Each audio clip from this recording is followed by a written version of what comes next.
Be sure to subscribe to the channel, and let's promote respect for the Royal Guard together.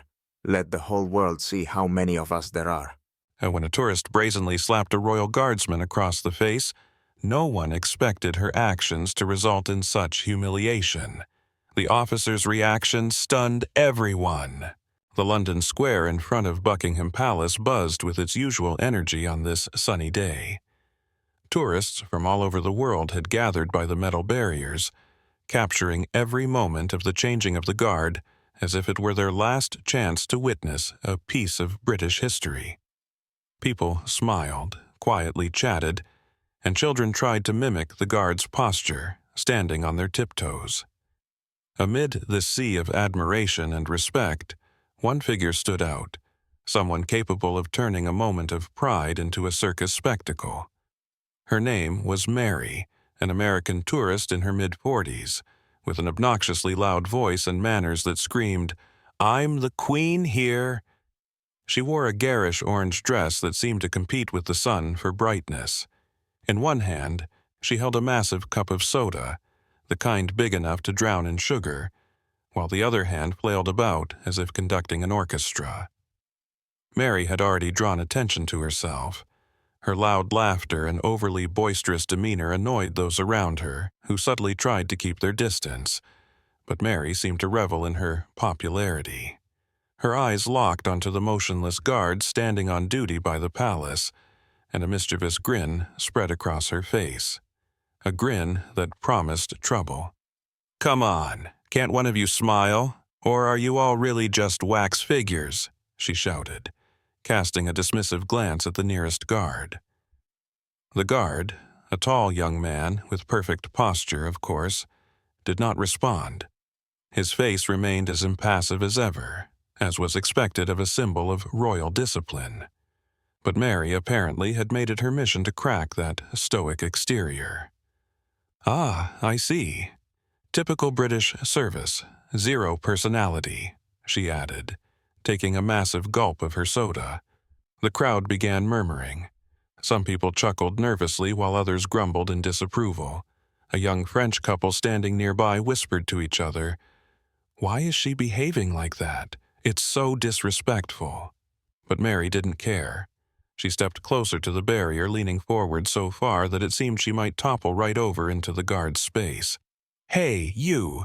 "Yes, I'm talking to you," she yelled, pointing a finger at the man in the scarlet uniform. "Do you even realize how boring this is? We came here for a show, and you can't even blink." The crowd started recording the scene. Phones were raised as people filmed Mary's antics, sensing that something extraordinary was about to happen. Despite the whispers and disapproving glances, Mary continued her performance. "I can make them react. Want to see?" she proclaimed loudly, turning to the crowd with a smug grin. Her words drew confused looks and murmurs of disapproval from the spectators. Even those who typically stayed out of such matters were visibly agitated.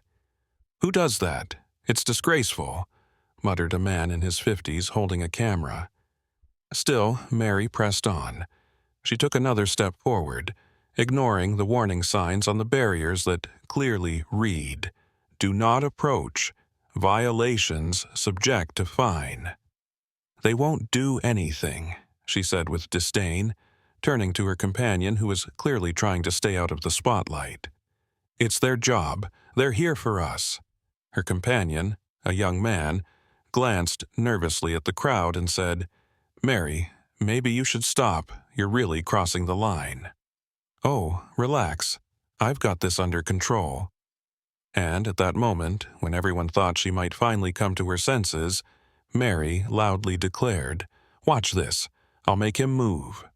Then she stepped over the barrier. Mary crossed the barrier with such confidence it seemed like the day was her personal show. Slowly, but deliberately, she made her way toward one of the guards, a tall man in his 30s with perfect posture, clad in a scarlet tunic and a bearskin hat. His figure resembled a monument, and his stillness spoke of unshakable composure.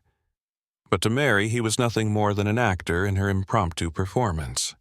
"How much do they pay you to stand here like a robot?" she shouted loudly, her voice cutting through the murmurs of the crowd. As expected, the guardsman didn't move. His gaze, fixed into the distance, remained focused and unflinching. "I'm serious. Aren't you bored? You're just a human, aren't you?" she continued, stepping closer. Her companion, who had stayed behind the barrier, began to grow visibly anxious. "Mary, stop it. You can't do this. It's against the rules."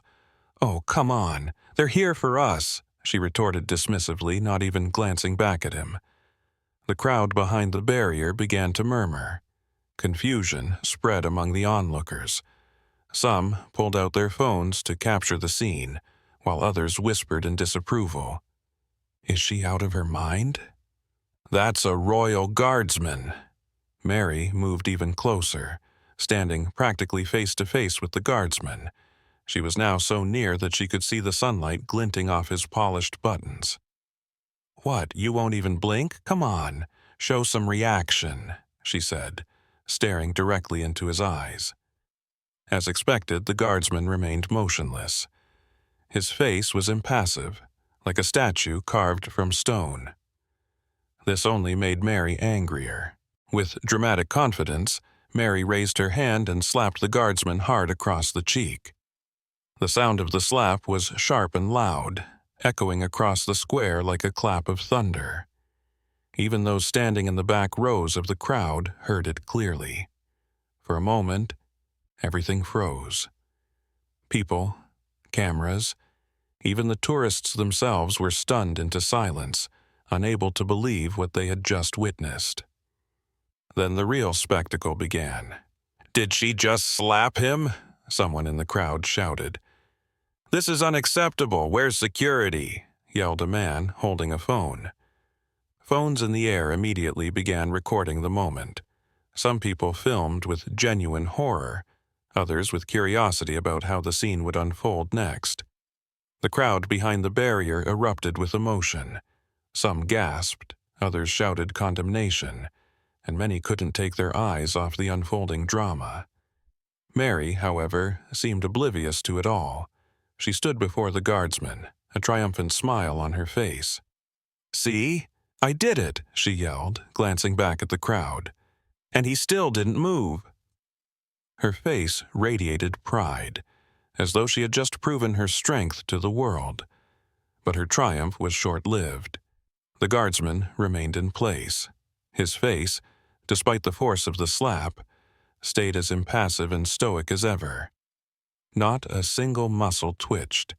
This unflinching composure, instead of deterring Mary, seemed to fuel her anger even further.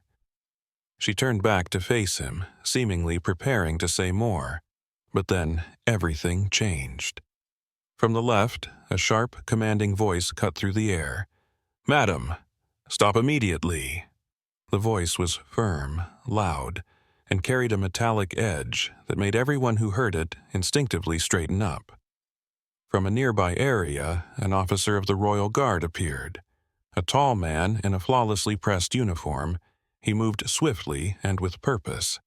Every motion was precise, as if he himself were part of the ceremonial perfection.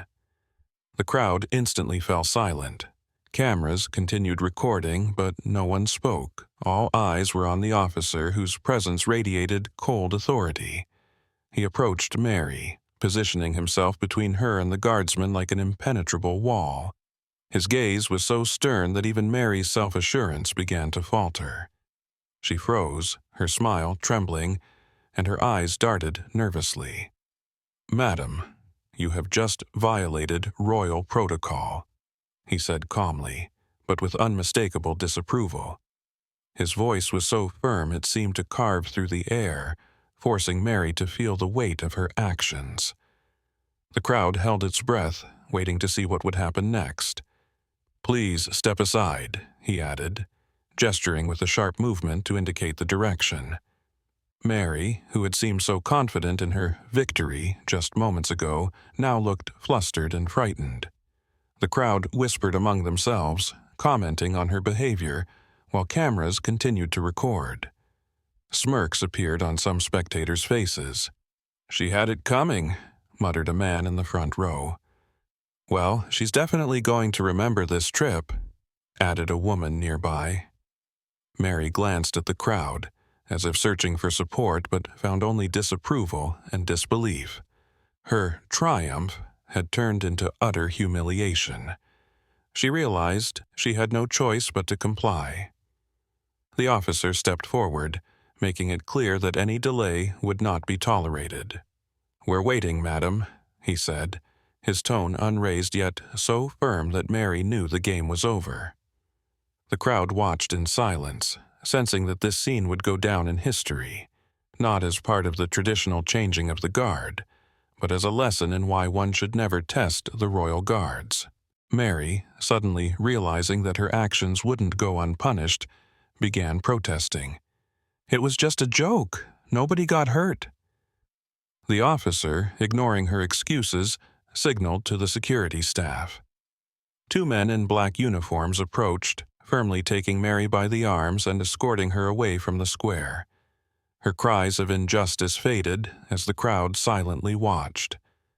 "Finally," someone muttered among the tourists. The crowd erupted in applause. Some shouted, "Bravo, Guardsman!" Others laughed at the absurdity of the situation. Videos of the incident began to spread across social media at lightning speed. Captions varied, "Don't mess with the Royal Guards," and "How a tourist became famous in 5 seconds." The next day, the story made headlines in newspapers. In the comments, people debated. Some praised the guardsman's composure, while others questioned whether security protocols should have been stricter. As for Mary, she likely never expected her antics to become such a lesson. This was the day her overconfidence clashed with royal protocol, leaving her not only humiliated but also with a lifelong memory. Don't mess with the Royal Guards.